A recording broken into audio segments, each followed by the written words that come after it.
Do you have a thirst to learn about wine? Do you love stories about wonderfully obsessive people, hauntingly beautiful places, and amusingly awkward social situations? Well, that's the blend here on the Unreserved Wine Talk podcast. I'm your host, Natalie McLean, and each week I share with you unfiltered conversations with celebrities in the wine world, as well as confessions from my own tipsy journey as I write my third book on this subject. I'm so glad you're here. Now pass me that bottle, please, and let's get started.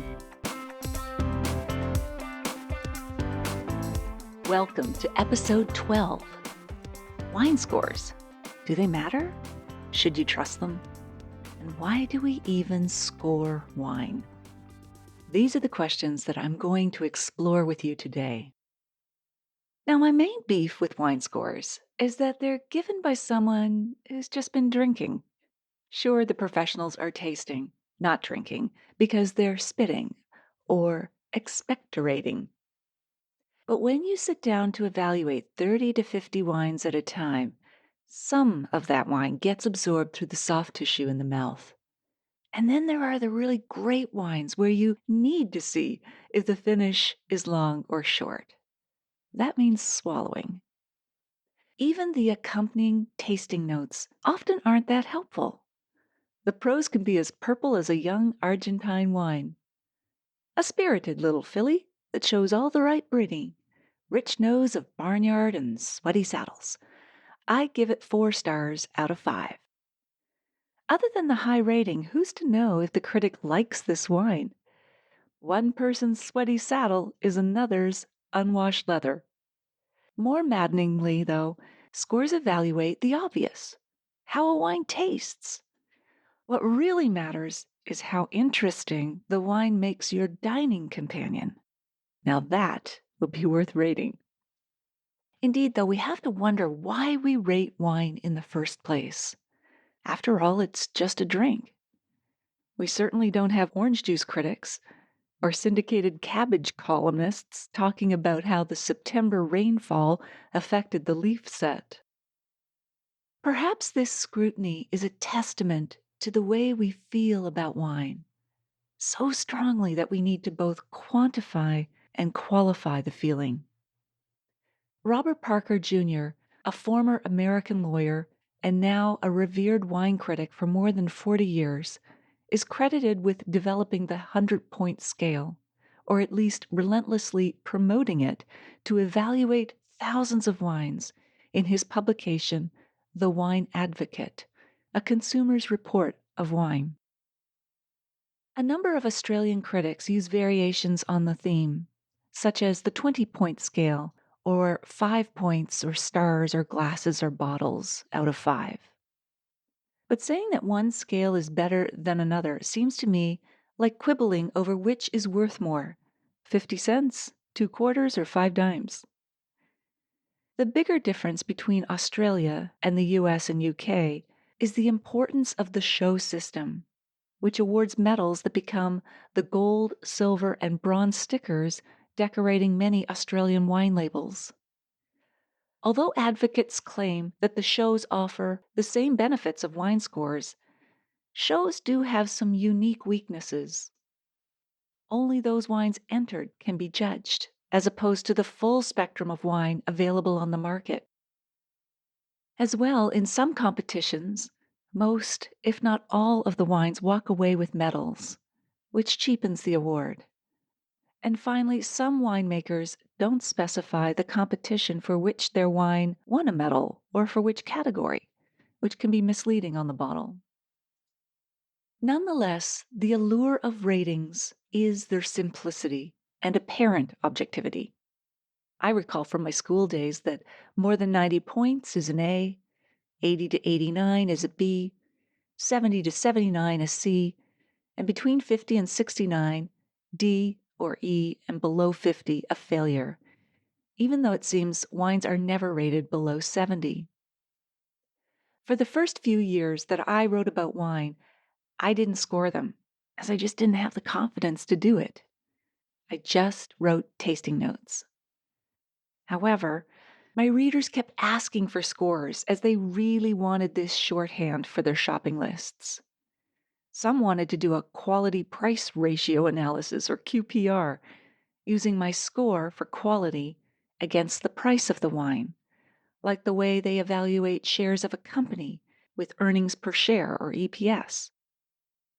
So, to be of service, I started rating wines. However, I still don't score wines below 80, as I don't think they're worth your time or attention. Do you really want to remember a long list of wines that you shouldn't buy? However, this easily understood shorthand for quality is also the most difficult to pin down. Is 85 good, very good, or great? Is there a huge difference between wines rated 89 and 90? I got in a rut of rating most wines between 87 and 89, again, due to lack of confidence to use a wider range and make more definitive numeric judgments.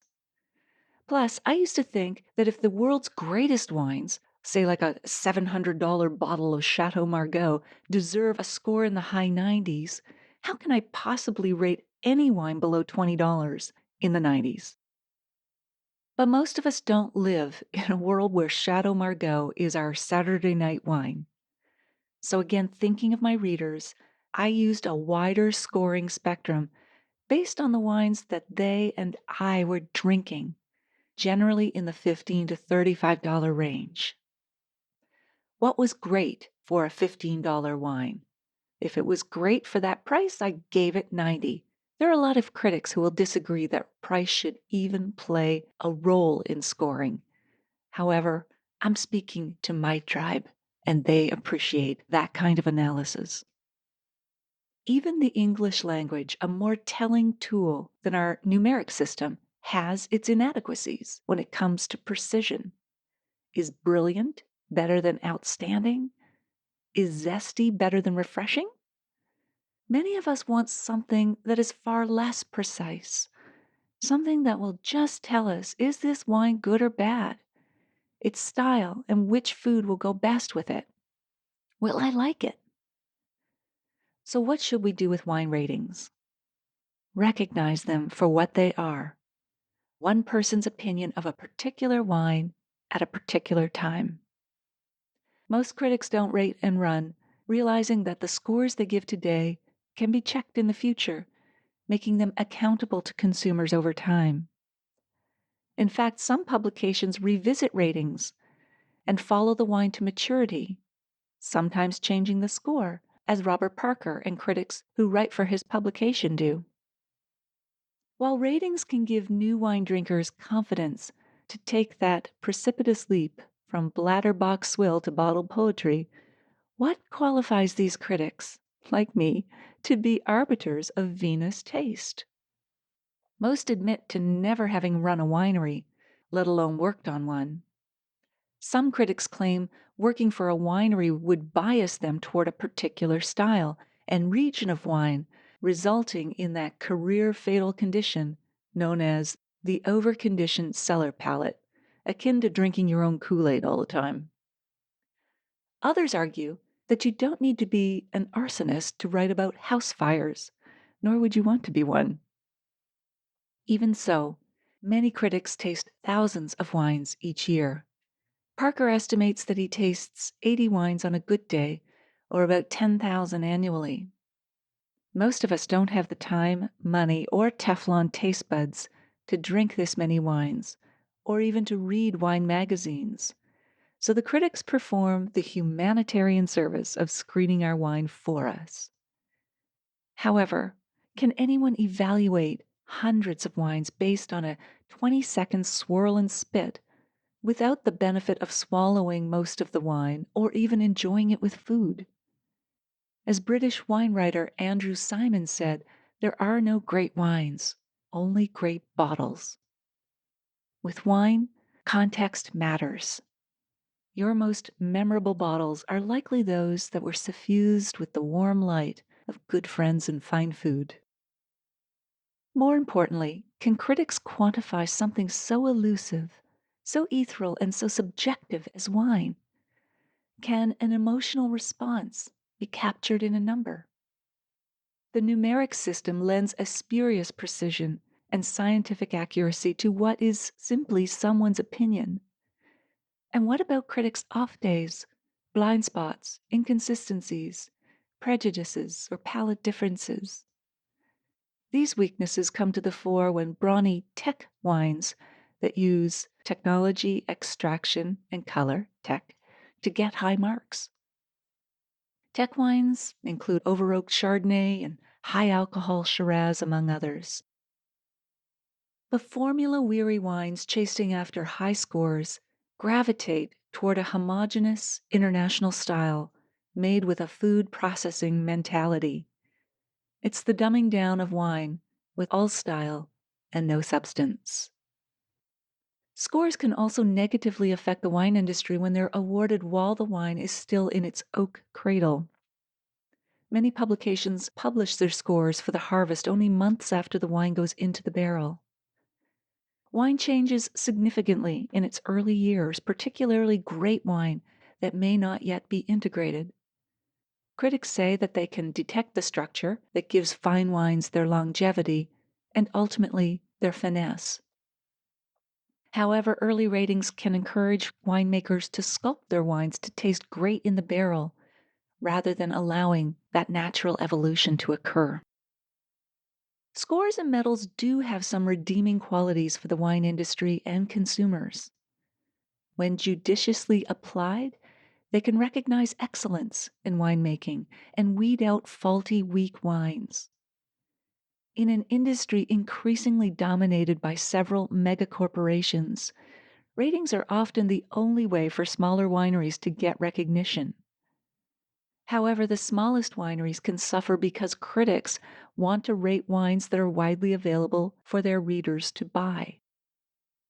Scores and medals can also be helpful in liquor stores, particularly in New World countries that don't have the same history of expert merchants as do Britain and France.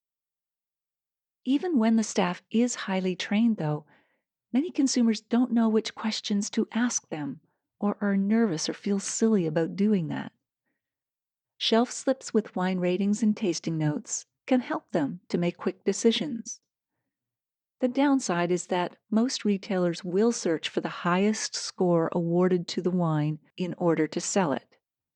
That means that many wines on the shelves have high scores, so how do you choose from a sea of 90s? Find a critic whose palate you trust, who recommends wines you love, and follow those scores rather than all the rest. Other retailers have been known to misuse this information by using the same shelf slips or scores for wines of different vintages, or more egregiously, for different wines. Some use high scores to justify increasing the price. That's why I launched mobile apps for iPhone, iPad, and Android devices. You can take any bottle and scan the front label or back barcode to access my wine scores, tasting notes, and food pairings. The apps will also tell you, based on real-time inventory updates and GPS location satellite services, which 10 red or white wines I like best in the store where you're standing based on my highest scores, and which are the best value, those underpriced gems that are in stock in that store. You can download the app for free at nataliemaclean.com/mobile app. Perhaps the most useful scale would be to rate the critics. 5 stars for those who recommended a bottle my boss liked, 4 stars for those who suggested bottles that went up in value, 3 stars for wines that were tolerable at fridge-cool temperatures, and so on. Those critics who are rated below 2.5 stars would have to drink a vat of their misjudged wines before publishing a score again. How about you? Do you rely on wine scores to buy wine?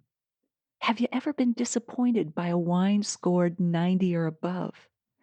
Have you ever discovered a wine that didn't get a high rating and you were pleasantly surprised?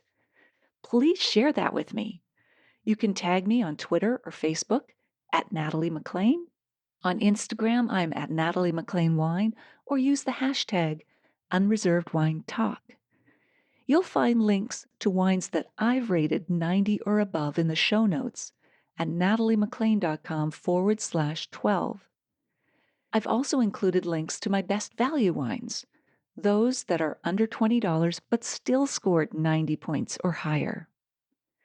Next week, we'll chat with Forbes wine columnist Kathy Hoya about women in wine in the lead up to the International Women's Day. If you like this episode, you can share it easily with a friend. Tap on the purple box that says Unreserved Wine Talk, and in the bottom right-hand corner of your phone, you'll see 3 dots. Click on them, and there's your option to share it.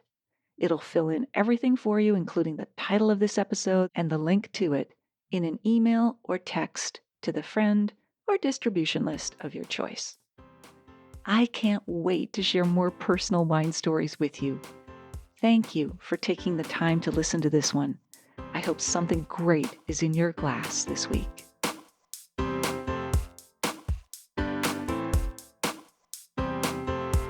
You don't want to miss one juicy episode of this podcast, especially the secret, full-bodied bonus episodes that I don't announce on social media. So subscribe for free now at nataliemclean.com/subscribe. Meet me here next week. Cheers.